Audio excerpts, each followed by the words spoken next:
مسجدیں ویران ہو گئی. دربار جس نے کسی کو ٹائم لینا دینا ہوتا ہے کہتے امی میں بابا کو سلام کرنے چلی اور فون کر دیتی اتنے بجے پہنچ جاؤں گی, کوئی اور سلام کرنے آ جاتا. بدماشی کے اڈے یہ قبریں, یہ دربار بن کے. درباروں پر عورتوں اور مردوں کا مخلوط اجتماع. رسول اللہ صلی اللہ علیہ وسلم اپنے مسجد نبوی سے نکلے, صحابہ اور صحابیات کو اکٹھے چلتے ہوئے دیکھا جو نماز پڑھ کے باہر نکلے تھے. غضبناک ہو کر اللہ کے نبی نے فرمایا عورتوں تمہیں کوئی حق نہیں پہنچتا راستے کے درمیان میں چلنے کا, تم دیواروں سے لگ کر چلو. مردوں تم درمیان میں چلو. حدیث میں آتا ہے عورتیں دیواروں سے ایسے لگ کر چلتی کہ ان کے دوپٹے ان دیواروں کے پتھروں میں اٹک جایا کرتے تھے. اللہ کے نبی صلی اللہ علیہ وسلم تو نمازیوں کے, اور نمازی بھی ابو بکر عمر عثمان و علی, عورتوں میں عائشہ حفصہ فاطمہ ام سلمہ زینب ام کلثوم رقیہ, پاک دامن بیوییں اور پاک دامن مرد. لیکن نبی نے ان کے اکٹھ کو پسند نہیں کیا. میرے پاس سے نہیں کہتا. یہی حضرت احمد رضا خان صاحب بریلوی کی ملفوظات کیسے کیسے بدکاری کے اڈے بنے. سنیے صفحہ 248 ہے. صفحہ 248 کے اوپر فرماتے ہیں ایک مرید آ رہا سید بدوی کبیر کی قبر کی زیارت کرنے کے لیے. راستے میں ایک چھوکری پر نظر پڑ گئی, اس کے دل میں آ گئی. جب دربار پہ پہنچا تو وہ اس پیر نے پوچھا عبد الوہاب تمہیں وہ کنیز اچھی لگی؟ کہا حضرت پیر سے شیخ سے کیا چھپانا, ہمارے دل کو بھا گئی. کہا جاؤ وہ کنیز ہم نے تمہیں ہبہ کر دی. کہتا میں پریشان, وہ تو اس تاجر کی کنیز تھی, یہ بابا جی مجھے کیسے دے رہے ہیں؟ اتنی دیر گزری, وہ تاجر حاضر ہوا اور اس نے وہ کنیز مزار اقدس کی نظر کر دی. خادم کو اشارہ ہوا, انہوں نے آپ کی نظر کر دی. اور پھر قبر والے نے آواز لگا کر کہی عبد الوہاب دیر کاہے کی ہے, اس کو پکڑو سامنے والے حجرے میں لے جاؤ اور اپنی حاجت کو پورا کر لو. اللہ کی مسجد. لیکن جب سے یہ دربار سازی چلی مسجدوں کی جگہ پہ ان قبروں کو افضل قرار دیا گیا. یہ ہمارے ہاتھ میں فضائل حج ہے, مولوی ذکریہ صاحب کی کتاب ہے. مولوی صاحب اس فضائل کے اندر اللہ کے نبی صلی اللہ علیہ وسلم کی قبر کے بارے میں غلو کرتے ہوئے کیا کہتے ہیں ذرا آپ بھی سنیے. صفحہ نمبر 138 ہے.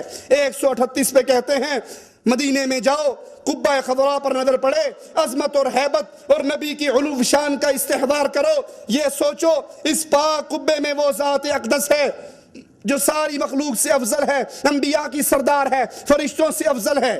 یہاں تک تو بات ٹھیک ہے, نبی تمام مخلوقات سے افضل ہیں. لیکن آگے سنو مسجدوں کو چھوڑ کر قبروں کو کیسے پوجا جاتا ہے. کہا قبر شریف کی جگہ ساری جگہوں سے افضل ہے, اور جو حصہ نبی کے جسم مبارک سے ملا ہوا وہ کعبہ سے افضل ہے. بریک نہیں لگی, دھندا چل رہا ہے. کعبہ سے افضل ہے, عرش سے افضل ہے.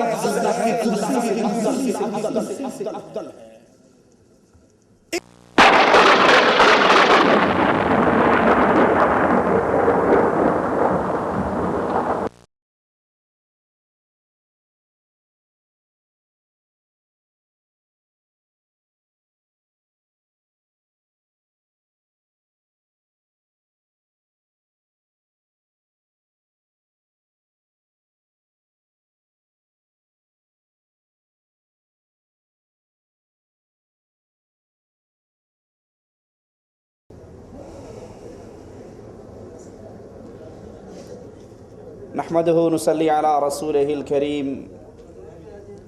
اعوذ بالله من الشيطان الرجيم. بسم الله الرحمن الرحيم.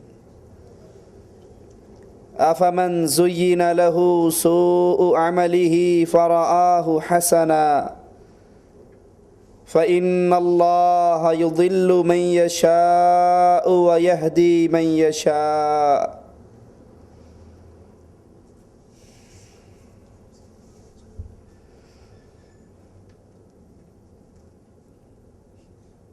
دین اسلام, دین توحید,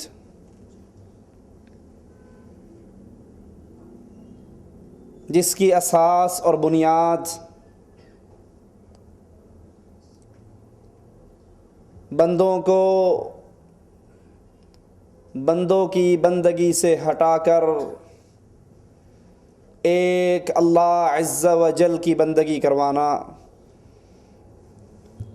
جس کا بنیادی مقصد لوگوں کے اندر سے شرک کی بیماری کو ختم کرنا۔ اسی مقصد کے لیے انبیاء آئے، اسی مقصد کے لیے کتابیں آئیں، اسی مقصد کے لیے جہاد ہوا۔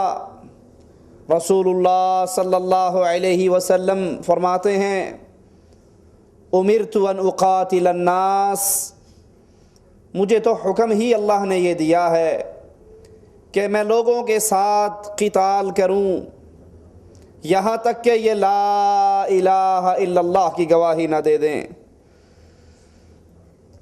لیکن شیطان بھی ہر دور کے اندر اہل ایمان کے ساتھ جنگ کرنے کے لیے تیار کھڑا ہے۔ توحید کی دعوت دیتے رہیں، وہ مختلف راستوں سے شرک کے راستے کھولتا رہے گا، کبھی اولیاء کی محبت کے اندر، کبھی صالحین کی پیار کے اندر۔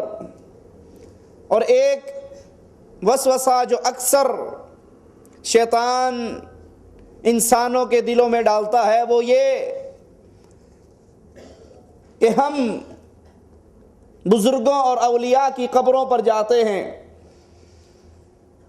اولیاء اللہ کے مزاروں پر جاتے ہیں، وہاں جا کر ہم عبادت تو اللہ ہی کی کرتے ہیں، وہاں جا کر نظر اور نیاز اللہ نام کی دیتے ہیں، پکار اور سوال اللہ نام کا بلند کرتے ہیں، وہاں جا کر دیگ کیوں بانٹتے ہیں، وہاں پر دعا کیوں مانگتے ہیں؟ اس لیے کہ درباروں پر کھڑے ہو کر مانگا جائے تو بڑی جلدی قبول ہو جاتی ہے۔ یہ اولیاء اللہ ہیں، یہ بزرگان دین ہیں، ان کی قبروں پہ کھڑے ہو کر اللہ سے سوال کیا جائے تو دیر نہیں لگتی قبول ہونے میں۔ آئیے ذرا محمد الرسول اللہ صلی اللہ علیہ وسلم کے مبارک فرامین کو سامنے رکھ کر اس سوچ کا اسلام کے ساتھ مقارنہ کر کے تو دیکھیں، کیا اسلام میں اولیاء اللہ کی قبروں پر جانا، بزرگوں کی قبروں پر کھڑے ہو کر اللہ عز و جل کی عبادت کرنا جائز ہے یا حرام؟ صحیح بخاری اور مسلم میں حضرت عائشہ رضی اللہ تعالی عنہا کی روایت ہے، فرماتی ہیں ام سلمہ رضی اللہ تعالی عنہا حبشہ کی ہجرت سے واپس آتی ہیں اور رسول اللہ صلی اللہ علیہ وسلم کو ایک گرجے کا حال بتاتی ہیں، ایک کنیسہ کی خبر دیتی ہیں، یا رسول اللہ صلی اللہ علیہ وسلم ہم نے حبشہ کے اندر ایک کنیسہ دیکھا، عیسائیوں کی عبادت گاہ کو کنیسہ گرجا کہا جاتا ہے، اس کے اندر ہم نے مورتیاں تصویریں دیکھی۔ رسول اللہ صلی اللہ علیہ وسلم فرماتے ہیں یہ یہود و نصارہ، ان کا جب کوئی نیک آدمی فوت ہو جاتا، نیک آدمی مر جاتا، تو یہ اس بزرگ کی، اس ولی کی، اس نیک آدمی کی قبر پر مسجد بنا لیتے، عبادت گاہ بنا لیتے اور اس میں اس کی تصویریں سجا لیتے، مورتیاں بنا لیتے۔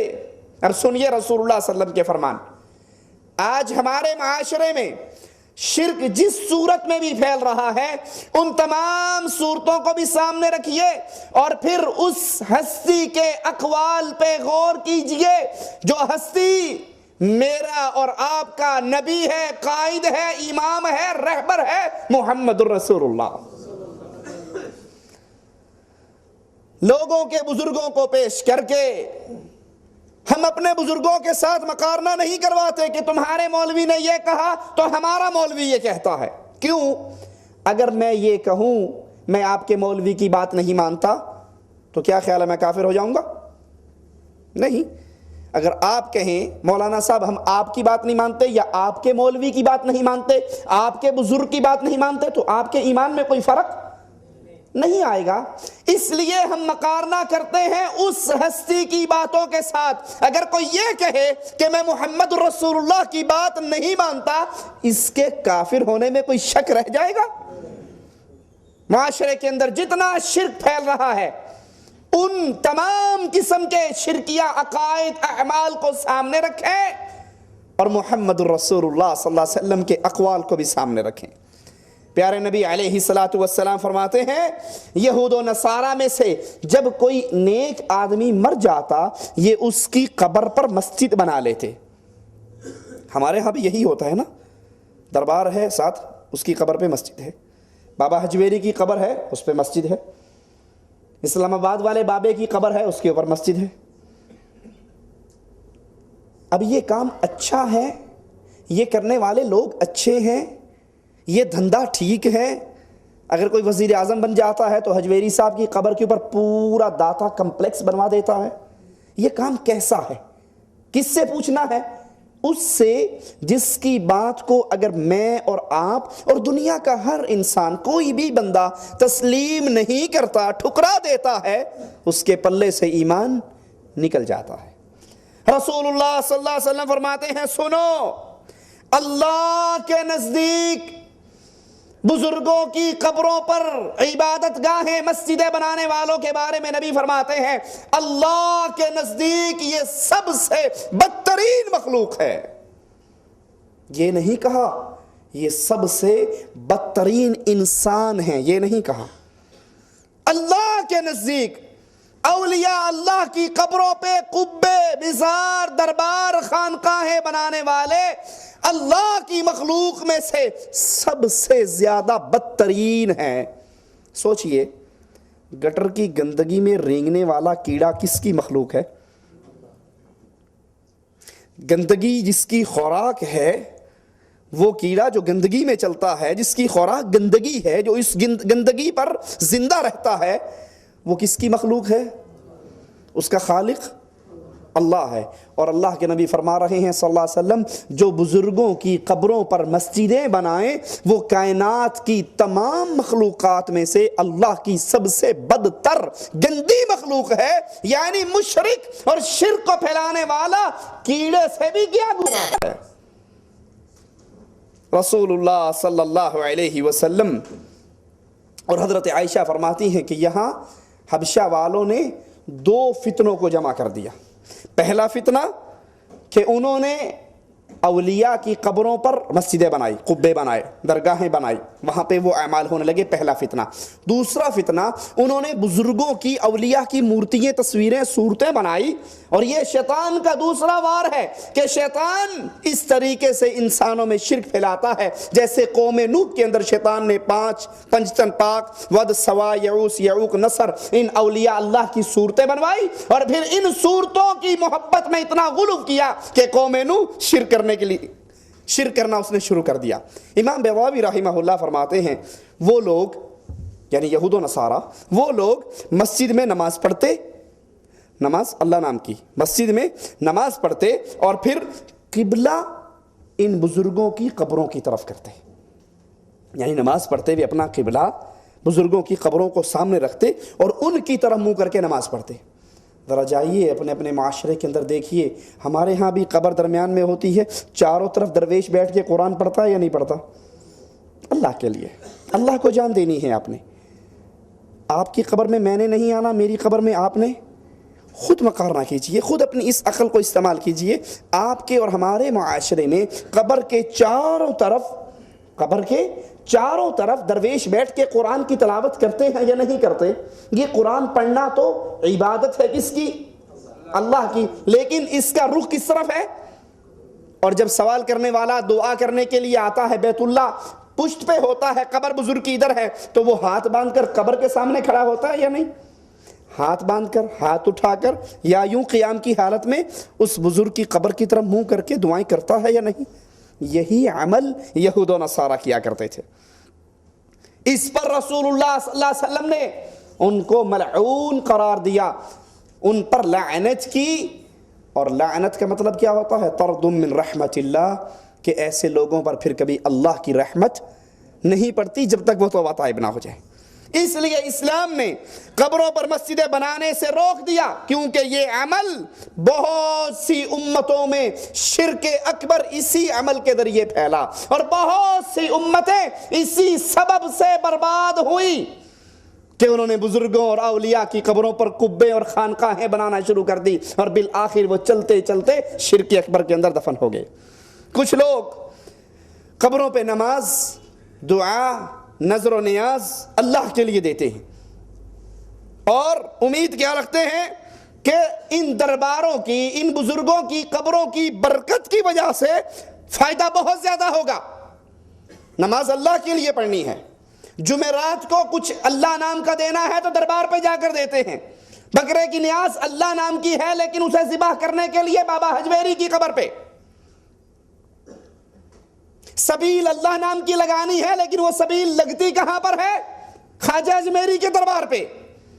تو آئیے سوچئے، نماز اللہ کے لیے، دعا اللہ کے لیے، نظر اللہ کے لیے یہ عبادت ہے، کیا اللہ کے رسول صلی اللہ علیہ وسلم اس کی اجازت دیتے ہیں کہ تم جاؤ اور قبروں پہ جا کر یہ اعمال کرو؟ رسول اللہ صلی اللہ علیہ وسلم اسی لیے قبروں پہ نماز پڑھنے سے منع کرتے ہیں۔ بخاری و مسلم میں ہے، حضرت عائشہ سے روایت ہے، حضرت عائشہ فرماتی ہیں جب رسول اللہ صلی اللہ علیہ وسلم پر موت کا فرشتہ آیا، موت کا وقت آیا، اللہ کے نبی اپنے چہرہ انور پر چادر کو ڈالتے ہیں، دم گھٹتا ہے، چادر ہٹا لیتے ہیں، اور اس موقع پر، اس لمحات میں موت کا وقت ہے، آخری لمحات ہیں آپ کے اور میرے نبی کے، اور اللہ کے نبی فرما رہے ہیں لعنت اللہ علی الیہود، لعنت اللہ علی الیہود والنصارى اتخذوا قبور انبیائہم مساجدا، اللہ کی لعنت ہو یہودیوں پر۔ یہ کون سے نبی لعنت کر رہے ہیں جس کی زبان جب ہلتی تھی رحمتی کی آواز آتی تھی؟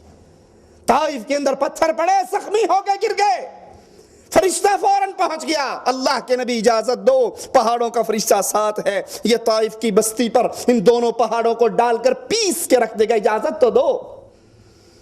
نبی کو پتھر مارے گئے، نبی لہو لہان ہوئے، نبی زخمی ہوئے، جواب میں کہتے ہیں جبرائیل نہیں، ان پر پتھر، ان پہ پہاڑ گرانے کی بات نہ کر، اللہ سے امید ہے یہ نہ صحیح ان کی پشتوں سے نکلنے والے ضرور ایک دن لا الہ الا اللہ کا اقرار کریں گے، جو رحمت للعالمین بنا کر بھیجے گئے، لیکن وفات کا وقت، آخری لمحات، اللہ کے نبی فرما رہے ہیں لعنت اللہ علی الیہود والنصارى، اللہ تیری لعنت برسے یہودیوں پر، عیسائیوں پر۔ کیوں؟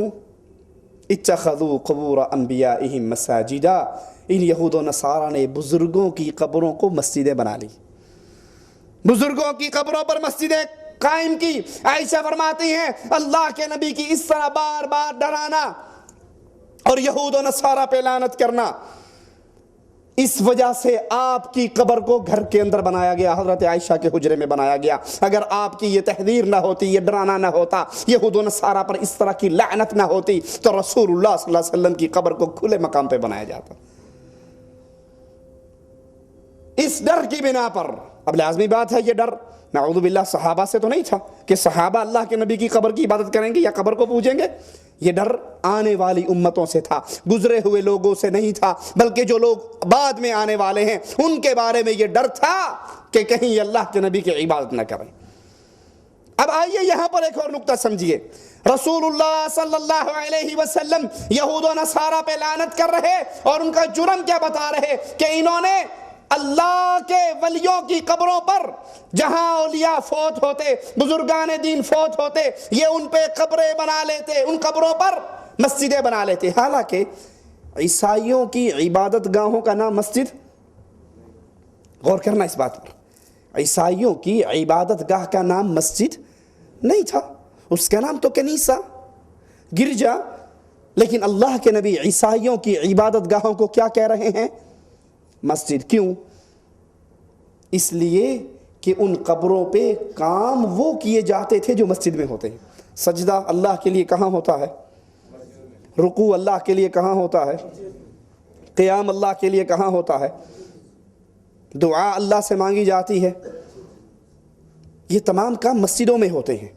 اب جس جگہ پہ یہ کام کیے جائیں، عیسائیوں نے اپنے بزرگوں کی قبروں پہ کیے، یا آج کلمہ پڑھنے والے کلمہ گو مسلمان اپنے اولیاء کی قبروں پہ کریں، تو ان قبروں پر سجدہ جب ہوگا، طواف جب ہوگا، رکوع جب ہوگا، نظر اور نیاز ہوگا، تو وہ قبر کو مسجد بنانا ہے، کیونکہ یہ عبادت تو صرف اللہ کی ہے جو بیت اللہ میں مسجد میں ادا ہوتی ہے۔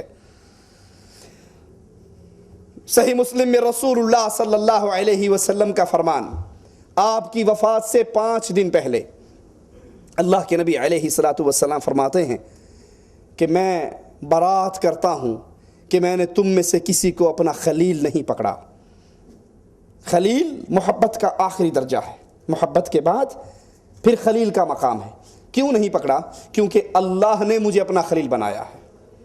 اب میں تم میں سے کسی کو خلیل نہیں بناتا، اور اگر میں تم میں سے کسی کو خلیل بناتا تو ابو بکر صدیق رضی اللہ عنہ وارضاہ کو خلیل پکڑتا۔ یہ دلیل ہے ان رافضیوں کے خلاف جو ابو بکر رضی اللہ عنہ وارضاہ کی تکفیر کرتے ہیں، ان پر تبرہ کرتے ہیں، ان کے بارے میں غلط عقیدے رکھتے ہیں کہ امت کے اندر رسول اللہ صلی اللہ علیہ وسلم کی امت میں نبی کے بعد سب سے افضل ترین ہستی ابو بکر کی ہستی ہے۔ آپ نے فرمایا اگر میں کسی کو خلیل پکڑتا تم میں سے تو ابو بکر صدیق کو پکڑتا۔ میں برات کرتا ہوں میں نے تم میں سے کسی کو خلیل نہیں پکڑا۔ خبردار، وفات سے کتنے دن پہلے اللہ کے نبی فرما رہے ہیں؟ 5 دن پہلے۔ خبردار، تم سے قبل جو لوگ گزرے وہ انبیاء کی قبروں پر مسجدیں بنایا کرتے تھے، خبردار تم قبروں پہ مسجدیں نہ بنانا، میں تمہیں سختی سے اس عمل سے روکتا ہوں۔ اللہ کے نبی صلی اللہ علیہ وسلم کی وفات سے 5 دن پہلے کا اعلان۔ تم سے پہلی امت یہود و نصارہ انبیاء، اولیاء، اتقیاء کی قبروں پہ، انبیاء کی قبروں پہ مسجدیں بناتے تھے، تم ایسا عمل نہ کرنا۔ محمد کریم صلی اللہ علیہ وسلم سختی سے منع کرتے ہیں اپنی امت کو کہ تم اے امت محمد کسی ولی کی، کسی بزرگ کی، کسی نیک اور صالح کی قبر پہ مسجد نہ بنانا۔ اس عمل سے نبی نے اپنی زندگی میں منع کر دیا۔ لیکن افسوس، ہمارا معاشرہ شرک کی اس دلدل میں گرتا جا رہا ہے۔ ادھر پیر مرتا ہے، بابا مرتا ہے۔ یہود و نصارہ تو انبیاء کی قبروں پہ بناتے تھے، یہ نقطہ بھی یاد رکھنا۔ یہود و نصارہ کس کی قبر پہ بناتے تھے؟ انبیاء کی۔ اور ہم کس کی قبر پہ بناتے ہیں؟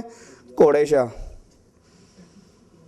کوڑے شاہ، کاما والی سرکار، تتر شاہ، بٹیر شاہ، پیر اٹ شاہ، پیر لسوڑی شاہ، پیر پھسوڑی شاہ، پیر دڑکی والی سرکار۔ دڑکی سمجھتے ہو نا؟ وہ اکثر اخبار میں آتا ہے پولیس نے دڑکی لگا کے مروایا، پہلے دڑکی لگوائی پیچھے سے فیر مار دیا۔ میرے گاؤں میں عبدالحکیم سے باہر نکلو تو وہاں پر دربار ہے پیر دڑکی شاہ۔ میں نے کہا اس کو کس نے دڑکی لگا کے مارا تھا؟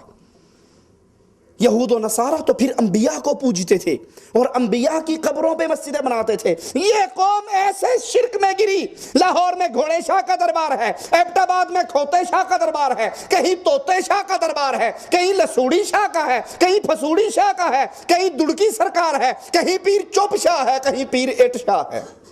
بس شاہ کی پوچھل ساتھ ہونی چاہیے، آگے جو مرضی لگا دو۔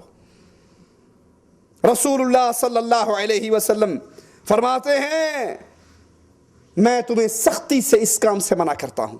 اور دوسری بات اس حدیث سے جو اللہ کے نبی کے فرمان سے ثابت ہوتی ہے، آپ نے قبروں پر مسجدیں بنانے کا عمل مشرکین کا عمل قرار دیا۔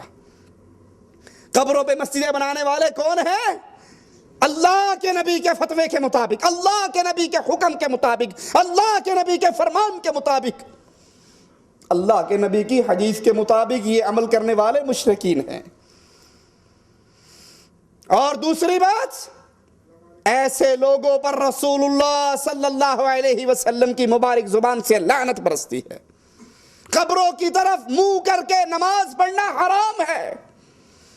وہ قبر پیر کی ہو، بابے کی ہو، نبی کی ہو، ولی کی ہو، بزرگ کی ہو، چھوٹے کی ہو، بڑے کی ہو، اس کی طرف منہ کر کے نماز پڑھنا، وہاں قبروں پہ بیٹھ کر اس قبروں کا چار طواف کرنا، اس قبروں پہ چاروں طرف بیٹھ کے قرآن پڑھنا، ہاتھ باندھ کے بابا جی کے سامنے کھڑے ہونا، ہاتھ سینے پہ رکھ کے ان سے سوال کرنا، پکار کرنا، یہ حرام ہے۔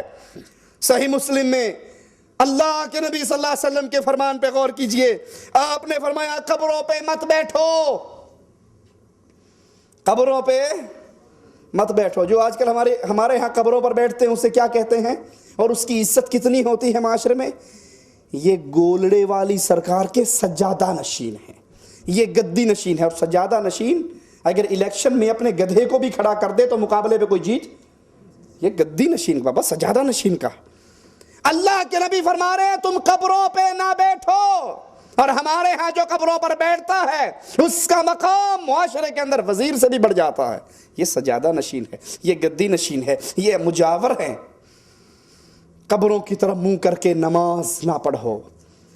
اور آج ہمارے ہاں درباروں پہ قبروں کی طرف منہ کر کے قرآن کی تلاوت بھی ہے، نماز بھی ہے، دعا بھی ہے، ہاتھ بھی مانگا جا رہا ہے، سر بھی جھکایا جا رہا ہے، طواف بھی کیا جا رہا ہے، بابے کی قبر کی چوکھٹ کو چوما بھی جا رہا ہے۔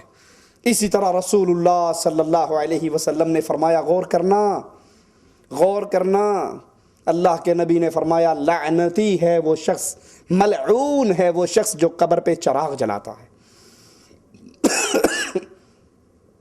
ہمارے ہاں نئے مولویوں نے سر اٹھایا، تو ایک مولوی صاحب کی کیسٹ میں سن رہا ہوں، وہ کہتا قبروں پہ چادر چڑھانا، پھول دینا، دیے جلانا شرک نہیں ہے۔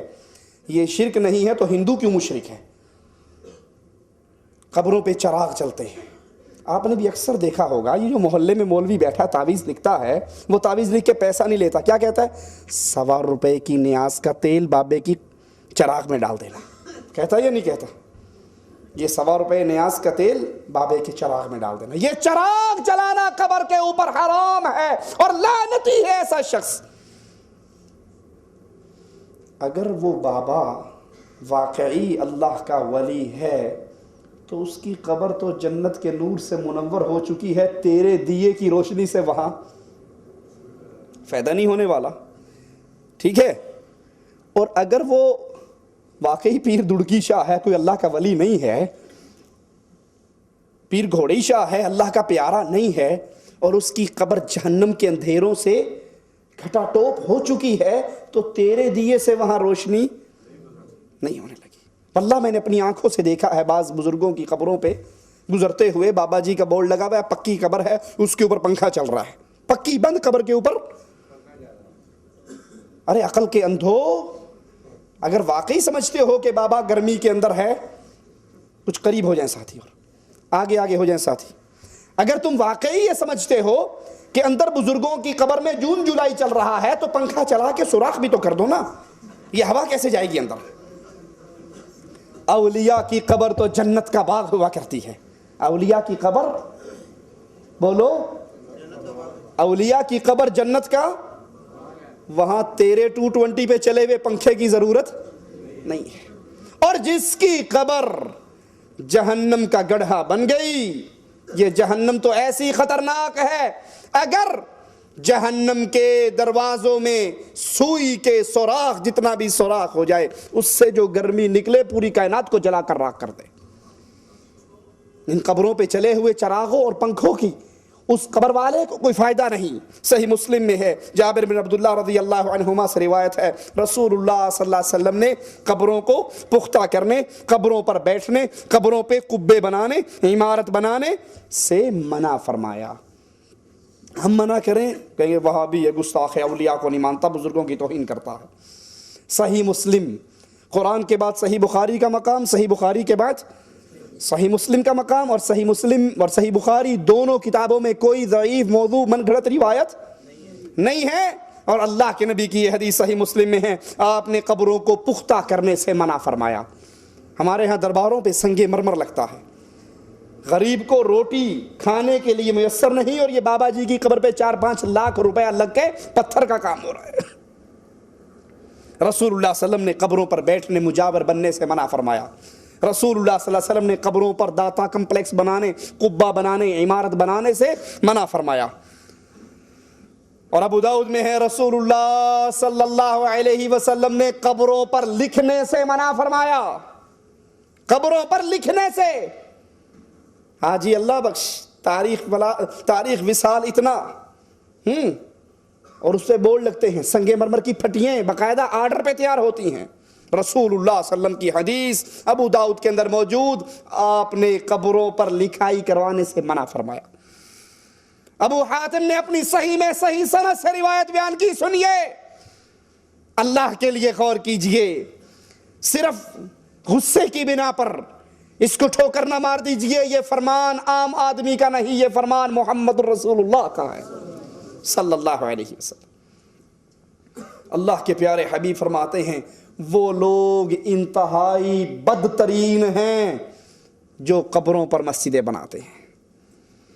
جمعرات کو بابے کو سلام کرنے کے لیے جانے والوں، بچہ پیدا ہو جائے تو بابے کی قبر کی خاک چٹانے والوں، دعا مانگنے کے لیے فاتحہ پڑھنے کے لیے بابا جی کی قبر کی حاضری مارنے والوں، اللہ کے نبی کی صحیح حدیث آپ نے فرمایا بدترین لوگ وہ لوگ ہیں جو قبروں پر مسجدیں بناتے ہیں۔ امام مالک روایت فرماتے ہیں ان رسول اللہ صلی اللہ علیہ وسلم قال اللہم لا تجعل قبری وثنا یعبد، اشتد غضب اللہ علی قوم اتخذوا قبور انبیائہم مساجدا۔ پہلے تو عام قبروں کی بات ہوئی، لیکن آئیے سنیے اللہ کے نبی صلی اللہ علیہ وسلم اللہ سے دعا کرتے ہوئے کیا کہہ رہے ہیں۔ عام مولوی کی قبر نہیں، پیر کی قبر نہیں، شیخ کی قبر نہیں، یہ قبر محمد رسول اللہ کی ہے۔ اللہم، اے میرے اللہ، لا تجعل قبری وثنا یعبد، اللہ میری قبر کو بت نہ بنا دینا، میری قبر کو وثن کہتے ہیں بت کو۔ کسی کی قبر کی جب اللہ کے علاوہ عبادت کی جائے، اس پہ طواف ہو، رکوع ہو، سجدہ ہو، نظر ہو، نیاز ہو، اس کے نام کی قسمیں کھائی جائیں تو وہ اس کو بت بنا ہے، بھلے وہ قبر محمد رسول اللہ کی۔ اللہم لا تجعل قبری وثنا یعبد، اللہ میری قبر کو بت نہ بنا دینا، وثن نہ بنا دینا کہ لوگ اس کی عبادت کریں۔ اشتد غضب اللہ علی قوم اتخذوا قبور انبیائہم مساجدا، ایسی قوم پر اللہ کا غضب ٹوٹتا ہے، ایسی قوم پر اللہ کا عذاب ٹوٹتا ہے، غضب ٹوٹتا ہے جو انبیاء کی قبروں کو مسجدیں بنا لیں۔ جو انبیاء کی قبروں کو مسجدیں بنائیں ان پہ تو غضب ٹوٹتا ہے، اور جو مادو لال حسین کی قبر پہ عرس لگائیں، مادو لال حسین، انڈیا والوں سمجھے ہو نام کو یا نہیں؟ مادو آپ کے علاقے میں ہوتا ہے مادو یا نہیں ہوتا؟ مادو ہندو لڑکا تھا، لال حسین صوفی بزرگ تھا، دونوں میں عشق بازی ہو گئی۔ مادو ہندو بچہ اور لال حسین اس کا عاشق، دونوں کو مرنے کے بعد لاہور میں دفن کر دیا، اور باقاعدہ طور پہ اس کا ٹھیک ٹھاک عرس لگتا ہے۔ مادو لال حسین، عاشق معشوق کا عرس لگا ہوا ہے، یہ اولیاء اللہ ہے، بدماش ہیں یہ۔ اللہ کے نبی صلی اللہ علیہ وسلم اپنی قبر کے بارے میں کہہ رہے ہیں، انبیاء کی قبروں کے بارے میں کہہ رہے ہیں اشتد غضب اللہ علی قوم اتخذوا قبور انبیائہم مساجدا، جو نبیوں کی قبروں پر سجدے کریں، مسجدیں بنائیں، طواف کریں، نظر نیاز کریں، دعا کریں، پکاریں، ان پر اللہ کا غضب حلال ہوتا ہے۔ اور جو عاشق مشوق کی قبر پہ جا کر یہ سارا کچھ کرے تو وہاں کیا ہوگا؟ عبداللہ بن عباس سے روایت ہے کہ لات، شرک کیسے داخل ہوتا ہے سنیے، لات جس کو کفار مکہ پوجا کرتے تھے، یہ لات اللہ کا ولی تھا، حاجیوں کو ستو گھول گھول کے پلایا کرتا تھا، اور اس کے مرنے پر مجاہد رحمہ اللہ کا قول ہے کہ لات کے مرنے پر لوگوں نے اس کو دفن کرنے کے بعد اس کی قبر کی مجاورت شروع کر دی۔ اب بتاؤ جو کام کفار مکہ کرے اور ان کے دین میں حلال ہو، وہ کام مسلمان بھی کریں، وہ ایمان والا کام ہو سکتا ہے؟ قبروں پر مجاوری تو کفار مکہ کیا کرتے تھے، اور آج یہی کام ہمارے علاقے اور ہمارے معاشرے کے اندر مولوی صاحب اور صوفی صاحب، شیخ الحدیث صاحب کرتے ہیں۔ قبروں پہ چراغ جلانے کا رواج تو عام ہے، اور یہ چراغ جلانا قبروں پر کئی قسم کے شرک کا منبع ہے۔ عام بات نہیں ہے، ایک مولوی نے کہا یہ عام بات ہے، شرک نہیں ہے، لیکن یہ عام بات نہیں، یہ کئی قسم کے شرک کا گورکھ دھندا ہے۔ نمبر ایک، پہلا یہ کہ جو چراغ جلاتا ہے اس سے مقصود کیا ہوتا ہے کہ قبر والا مجھ سے راضی ہو جائے، تبھی جلاتا ہے نا، پھوکٹ میں کوئی جلائے گا؟ اسی لیے جلاتا ہے کہ قبر والا بابا مجھ سے راضی ہو جائے۔ تو راضی کس کو کرنا چاہیے؟ اللہ کو۔ جب اللہ کے علاوہ کسی اور کی رضا مقصود رکھو گے تو یہ شرک ہے۔ نمبر دو، چراغ جلانے والے کا یہ عقیدہ ہے کہ قبر والے کو چراغ جلانے کا علم ہوتا ہے۔ اگر اسے پتا ہو کہ اسے تو پتہ ہی نہیں لگنا کہ میں کب جلا کر گیا نہیں، تو کیا خیال ہے وہ جلائے گا؟ اس کا یہ عقیدہ ہے کہ یہ قبر والے کو چراغ جلانے کا علم۔ آپ تو چراغ جلانے کی بات کرتے ہو، یہ ہمارے ہاتھ میں ملفوظات احمد رضا خان صاحب بریلوی ہے، اس ملفوظات کے اندر وہ حضرت جی قبر پہ جانے کا طریقہ کار بیان کرتے ہیں، اور کہتے ہیں جب تم قبر پر جاؤ، قبر پر جانے کے لیے میت کے سامنے سے آؤ، 271 صفحے پر، میت کے سامنے سے آؤ، اس کے سرہانے سے ہو کر نہ آؤ۔ کیوں؟ کہتا جب تم میت کے سامنے سے آؤ گے نا تو میت کو دیکھنے میں تکلیف نہیں ہوگی، اسے پتا ہوگا کون آ رہا ہے، اور جب منڈی کے پیچھے سے آؤ گے تو اسے بھی موڑ کر دیکھنا پڑے گا کون آیا تھا، مردے کو تکلیف ہوگی۔ ہاں واللہ، جب میت کے پاس آؤ تو سامنے سے آؤ۔ تو چراغ قبر پہ جلانے والا، دیا جلانے والا، اس دیے کا تیل اپنے کانوں میں ڈالنے والا یہ عقیدہ رکھتا ہے کہ اس بابے کو سارا پتا ہے میری قبر پہ چیڑا آیا ہے، چیڑی آئی ہے، مرید آیا ہے، مریدنی آئی ہے، خالی آئے ہیں یا اونٹ پہ بیٹھ کے آئے ہیں۔ اور نمبر 3، وہ چراغ جلانے والا اس نیت سے جلاتا ہے کہ میرا بچہ بولتا نہیں، چراغ جلاؤں گا تو یہ بابا میری بگڑی ہوئی کو بنی ہوئی کر دے گا۔ وہ چراغ جلاتے ہوئے کہتا ہے بری بری سرکار بری، میری کھوٹی قسمت کر دے ہری۔ وہ چراغ جلاتے ہوئے کہتا ہے آئے ہیں تیرے در پہ تو کچھ لے کر جائیں گے، دے داتا دے داتا دے داتا۔ اس قبروں پر قبے بنانے سے، داتا کمپلیکس بنانے سے، قبروں پر خانقاہیں قائم کرنے سے، مزار بنانے سے اس امت کے اندر کتنا فساد پھیلا۔ آئیے ذرا غور کرتے جائیے، یہ امت کے اندر فساد کا کون کون سا دروازہ کھل گیا۔ نمبر 1، ان قبروں پر، ان مزاروں پر نماز پڑھنی جانے لگی، حالانکہ رسول اللہ صلی اللہ علیہ وسلم نے قبر پہ نماز پڑھنے سے منع کر دیا۔ اللہ کے نبی نے فرمایا میرے لیے پوری زمین کو پاک اور صاف کر دیا، نماز کے لیے حلال ہے سوائے قبرستان کے اور باتھ روم کے، ان 2 جگہ پہ نماز۔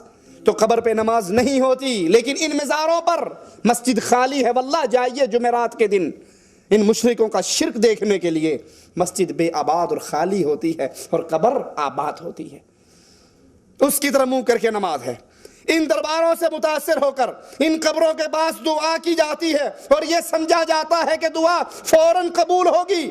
بزرگوں کی قبروں کی وجہ سے مصیبتیں ٹل جاتی ہیں، یہ بزرگ بہت کچھ کر دیتے ہیں۔ آپ کا دل نہیں مانتا تو آئیے میں سناتا ہوں، جو بات کہتا ہوں اللہ کی توفیق سے دلیل اپنے ساتھ رکھتا ہوں۔ یہ ارواح ثلاثہ ہے، اشرف علی حکیم الامت، معذرتاً نام ٹھیک لینے دو، حکیم الامت حضرت مولانا شاہ اشرف علی تھانوی، اس کو شائع کیا ہے مکتبہ رحمانیہ اردو بازار لاہور نے۔ اس کا صفحہ نمبر ہے صفحہ نمبر 302۔ 302 پر فرماتے کیا ہیں ذرا سنیے آپ۔ مولانا قاسم نانوتوی کے بارے میں کہتے ہیں، فرمایا مولوی معین الدین صاحب حضرت مولانا محمد یعقوب صاحب کے سب سے بڑے صاحبزادہ تھے۔ یہ مولوی محمد یعقوب صاحب کی کرامت سنیے۔ وہ حضرت مولانا کی ایک کرامت جو ان کے مرنے کے بعد واقع ہوئی بیان فرماتے ہیں کہ نانوتوا شریف کے اندر بہت زیادہ بخار پھیل گیا، جو شخص مولوی یعقوب کی قبر سے مٹی لے جا کر باندھ لیتا اس کا بخار اتر جاتا۔ اتنا مشہور ہوا، لوگوں نے مٹی اٹھانی شروع کر دی۔ یہاں بھی آتے ہیں تو مدینے سے خاک شفا کی ڈھیلے لے کر جاتے ہیں، جس کے کھانے سے پیٹ میں کیڑے پڑتے ہیں شفا نہیں ہوتی۔ شفا اتارنے والا کون؟ اللہ عز و جل۔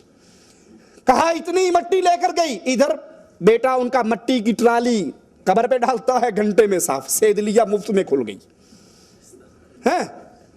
ایک دفعہ ڈالی, 2 دفعہ ڈالی, 3 دفعہ ڈالی, آخر بیٹا پریشان ہو گیا.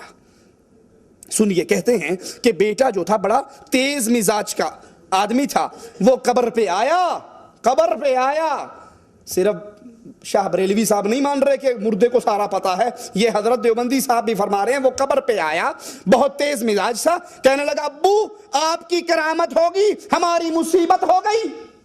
ادھر مٹی ڈالتے ہیں, ادھر پھٹا صاف ہو جاتا ہے.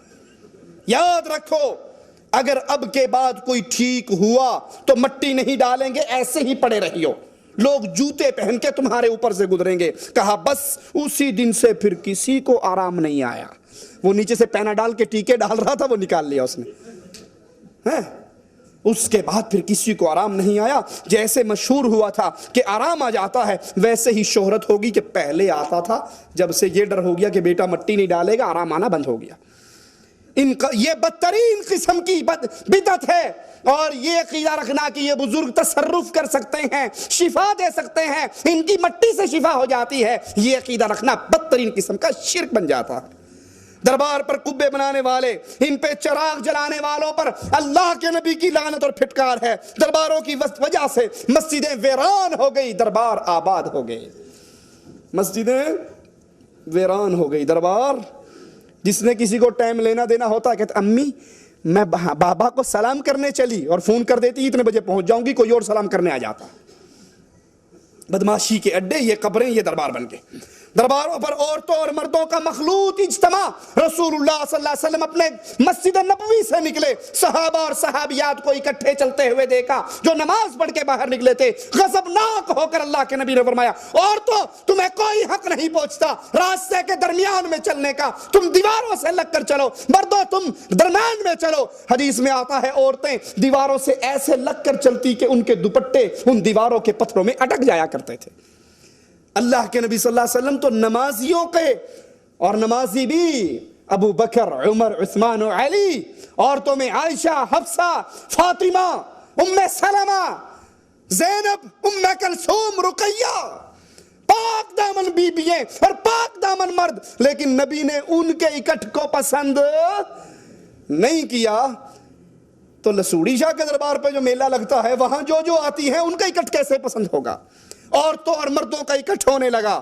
پھر اس کی وجہ سے زنا عام ہوا, شراب عام ہوئی, منشیات اور پاؤڈر اور ہیروئن عام ہوئی, بدکاری کے اڈے بن گئے. اپنے پاس سے نہیں کہتا, یہی حضرت احمد رضا خان صاحب بریلوی کی ملفوظات کیسے کیسے بدکاری کے اڈے بنے. سنیے, صفحہ 248 ہے. صفحہ 248 کے اوپر فرماتے ہیں, ایک مرید آ رہا سید بدوی کبیر کی قبر کی زیارت کرنے کے لیے. راستے میں ایک چھوکری پر نظر پڑ گئی, اس کے دل میں آ گئی. جب دربار پہ پہنچا تو وہ اس پیر نے پوچھا, عبد الوہاب تمہیں وہ کنیز اچھی لگی؟ کہا حضرت پیر سے, شیخ سے چھپانا ہمارے دل کو بھا گئی. کہا جاؤ وہ کنیز ہم نے تمہیں ہبہ کر دی. کہتا میں پریشان, وہ تو اس تاجر کی کنیز تھی, یہ بابا جی مجھے کیسے دے رہے ہیں؟ اتنی دیر گزری, وہ تاجر حاضر ہوا اور اس نے وہ کنیز مزار اقدس کی نظر کر دی. خادم کو اشارہ ہوا, انہوں نے آپ کی نظر کر دی. اور پھر قبر والے نے آواز لگا کر کہی, عبد الوہاب دیر کاہے کی ہے, اس کو پکڑو, سامنے والے حجرے میں لے جاؤ اور اپنی حاجت کو پورا کر لو. یہ دربار, یہ مزار, یہ خانقاہ ہے, بدماشی, بدکاری, زنا اور بے حیائی کے اڈے اور مرکز ہیں. ان درباروں کو چلانے کے لیے ہمارے معاشرے کے اندر باقاعدہ محکمہ اوقاف بنتا ہے. اللہ اس سعودی حکومت کو قائم اور دائم رکھے, اللہ ان کو جزائے خیر دے. یا محکمہ اوقاف, وزارت اوقاف بنتی ہے حج کروانے کے لیے, بیت اللہ کی سرپرستی کے لیے, مسجد نبوی کی سرپرستی کے لیے, حاجیوں کی خدمت کے لیے. ہمارے ہاں محکمہ اوقاف بنتا ہے لسوڑی شاہ اور پھسوڑی شاہ کے دربار سے چندے اکٹھے کرنے کے لیے. اللہ ملک عبداللہ کی حفاظت فرمائے. جس طرح ملک عبدالعزیز رحمت اللہ علیہ نے, اور اس سے پہلے ملک سعود رحمت اللہ علیہ نے, اور ان کے ساتھ شیخ محمد بن عبد الوہاب نجدی رحمت اللہ علیہ نے اس منطقے سے تمام قبر پرستی کو جڑ سے اکھاڑ کر پھینک دیا, دربار سازی کو مٹا کر رکھ دیا. گھر ہے تو اللہ کا گھر ہے, اس کے علاوہ کسی اور کا دربار نہیں ہے. یہ اس دنیا کے دھرتی کے اوپر واحد حکومت ہے جہاں پر قبر پرستی کا تصور بھی تک نہیں ہے. ہمارے ہاں ان قبروں کو بنا کر اس سے چندے اکٹھے کیے جاتے ہیں اور مجاوروں کو نذرانے ملتے ہیں. نذرانے وصول کرنے کے لیے جھوٹی کرامتیں مشہور ہوتی ہیں. تمہیں نہیں پتا یہ بابا جو ہے نا یہ اتنا پہنچا ہوا ہے, 12 سال کے بعد ڈوبی ہوئی کشتی کو اس نے پار لگا دیا تھا, یہ بابا اتنا پہنچا ہوا ہے, یہ کر لیتا ہے, یہ کر لیتا ہے, یہ کر لیتا ہے. جھوٹی کرامات, جھوٹے من گھڑت قصے بنا کر ان کو سنائے جاتے ہیں تاکہ ہماری دکانداری. اور تمہیں کیا پتا پیر بابا گولڑے شاہ والا اسٹیشن پہ آیا, ایک انگریز اس کے ہاتھ میں بندوق تھی, وہ کھڑا تھا, اس نے بابا جی نے پوچھا بھئی انگریز اس بندوق کا تم کیا کرتے ہو؟ اب سوچو بابا گولڈے کو انگلش آتی تھی یا اس انگریز کو پنجابی آتی تھی؟ خیر چھوڑو اس بحث کو. اس نے کہا آپ کو نہیں پتا, اس نے گن کے اندر گولی ڈالی, چھرا ڈالا, اوپر پرندہ بیٹھا تھا, اس کا نشانہ لیا, مارا, وہ ٹک سے آ کر نیچے گرا اور نیچے گرتے ہی مر گیا. اب انگریز نے دیکھا بابا گولڈے کے ہاتھ میں تسبیح تھی, اس نے کہا بابا جی اس تسبیح سے آپ کیا کرتے ہو؟ جھوٹی من گھڑت کہانیاں تاکہ شرک کا دھندا چلتا رہے. آپ کیا کرتے ہو؟ اس نے کہا بتاؤں کیا کرتا ہوں. کہا بتاؤ. اس پرندے کے اوپر رکھا, پڑھنے کے بعد وہ اڈاری مار کے پھر چلا گیا. یہ موت و حیات تو اللہ کے اختیار میں ہے جو ان مجاوروں نے جھوٹی کرامات اور قصے اور کہانیاں بنا کر ان بزرگوں کے نام پر مشہور کر دیے. اور یہ قبروں پہ بیٹھنے والے مجاور ویسے ہی ہیں جیسے کفار مکہ کے بتوں پر مجاور بیٹھا کرتے تھے. لوگ درباروں کو دیکھ کر صاحب قبر کے لیے سجدے کرتے ہیں, رکوع کرتے ہیں, اور یہ عمل امت کے اجماع کے ساتھ کفر ہے. ان درباروں کے پاس کھڑے ہو کر دعا کرتے ہیں, اس قبر والوں کا وسیلہ دیتے ہیں, اپنی آل اولاد. آپ نے سنا نا اس نے کنیز دربار کے نام پہ ہبا کر دی. ہمارے ہاں بچے ہبا کر دیے جاتے ہیں, کنیزیں ہبا ہوتی ہیں, مال ہبا ہوتا ہے ان درباروں کے نام پر. مزار میں مدفون بزرگ کی ہیبت دل میں اتنی ہوتی ہے, چور چوری کر لے اور واقعی چور ہو, اسے کہو تم مسجد میں آؤ, اللہ کی قسم اٹھاؤ یا قرآن پہ حلف دو کہ تم نے چوری نہیں کی. وہ کہے گا بالکل چلو میں ابھی قسم اٹھاتا ہوں واللہ میں نے چوری نہیں کی, قرآن بھی اٹھا لے گا. ہے چور. اور اسے کو اچھا ٹھیک ہے تو نے قسم اٹھا لی, ہمیں مسجد میں قسم نہیں چاہیے, ہمارے ساتھ چلو بابا اجمیر کے دربار کی کنڈی کھول دو. وہ کھول دے گا؟ ہیں وہ کھولے گا؟ کہے گا میرے بچے مروانے ہیں تم نے. دربار کی کنڈی جھوٹے کی تو بہت دور کی بات ہے. 11ویں شریف کی سبیل لگانے والے کو اگر کہو نا بابا یہ دودھ نہ دو, اللہ نام کا دودھ ہے, کیوں بابے کے نام پہ دیتے ہو؟ کہا مولوی صاحب اگر آپ کی بات مان لوں پیر میری بھینس مار دے گا. یہ پیروں سے, ان مزاروں سے, ان مردوں سے, ان کی ہڈیوں سے اتنا ڈرتے ہیں کہ اتنا ڈر اللہ کا بھی ان کے دل میں. دودھ روک لیں تو پیر بھینس مار دے گا, یہ تو بڑی بات ہے. سارا سال دودھ میں پانی ڈال ڈال کے بیچیں گے, بلکہ غلط کہہ دیا, پانی میں دودھ ڈال کر بیچیں گے, پانی میں دودھ ڈال کر بیچیں گے, اور جب عرس کا دن آئے گا تو بھینس کے تھنوں سے خالص نکال کر بابے کی نظر کر دیں گے. اللہ سے نہیں ڈرتے, ان مردوں کا ڈر ہے. ان مداروں پر کھڑے ہو کر صاحب قبر سے اپنی مصیبتیں دور کرواتے ہیں, اپنے مسائل حل کرواتے ہیں, مانگتے ہیں. اپنے پاس سے نہیں کہہ رہا. یہی ملفوظات اعلیٰ حضرت احمد رضا خاں بریلوی صاحب کی صفحہ اس کا 266 ہے. 266 پر خواجہ اجمیری کے ایک مرید کے بارے میں کہتا ہے, وہ قبر پہ آیا, ایک فقیر سوٹا لے کر روضہ شریف کا طواف کر رہا ہو. یہ طواف کس کا ہوتا ہے مسلمانوں؟ بیت اللہ شریف کا. لیکن احمد رضا خاں بریلوی صاحب اپنی کتاب میں لکھتے ہیں کہ قبر کا طواف کر رہا سوٹا لے کر اور آواز لگا رہا, خواجہ غریب الدین, خواجہ معین الدین چشتی, 5 روپے لوں گا. دیکھو کتنے دھڑلے سے مانگتا ہے, 5 روپے لوں گا, 1 گھنٹے میں لوں گا, ایک ہی آدمی سے لوں گا. یہ فقیر نہیں ہے,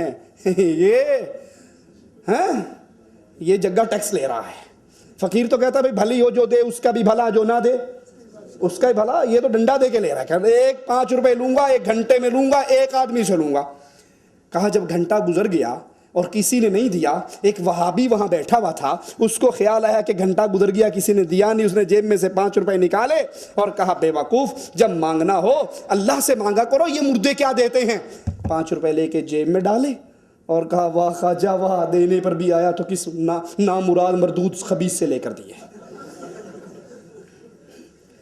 ان مزاروں کے قیام کی وجہ سے اللہ سے تعلق ٹوٹ کر ان سے تعلق ایسے بنا کہ وہاں پر ان قبر والوں مردوں سے، جن کو استنجے کی طاقت نہ تھی، جن کو کفن پہننے کی طاقت نہ تھی، جن کو غسل کرنے کی طاقت نہ تھی، جو قبر میں اتر نہیں سکتے تھے، جو یتیم بچوں کو چپ نہیں کرا سکتے تھے، ان سے اللہ کو چھوڑ کر حاجات پوری کرنے کے لیے سوال کیا گیا۔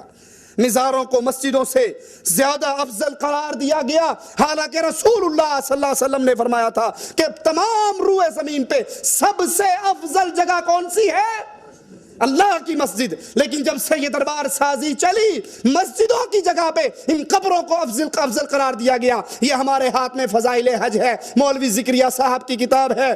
مولوی صاحب اس فضائل کے اندر اللہ کے نبی صلی اللہ علیہ وسلم کی قبر کے بارے میں غلو کرتے ہوئے کیا کہتے ہیں، ذرا آپ بھی سنیے۔ صفحہ نمبر 138 ہے، 138 پہ کہتے ہیں، مدینے میں جاؤ، قبہ خضراء پر نظر پڑے، عظمت اور ہیبت اور نبی کی علو شان کا استحضار کرو، یہ سوچو اس پاک قبے میں وہ ذات اقدس ہے جو ساری مخلوق سے افضل ہے، انبیاء کی سردار ہے، فرشتوں سے افضل ہے۔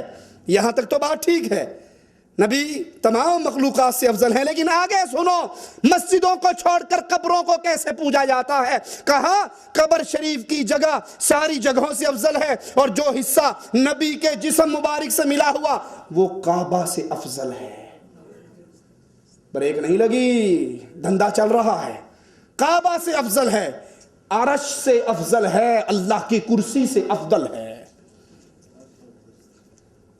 ان قبر کو بنانے پر، ان مزاروں پر بیٹھنے پر قبر پرستی اتنی عام ہو گئی کہ اللہ کی مسجدوں کو چھوڑ کر ان قبروں کو اللہ کے بیت اللہ سے اعلیٰ، عرش سے اعلیٰ، اللہ کی کرسی سے افضل۔ تو سیدھی طرح کہہ دو، کان الٹے ہاتھوں کیوں پکڑ رہے ہو کہ یہ جو پیر پڑا ہے یہ اللہ سے اعلیٰ ہے؟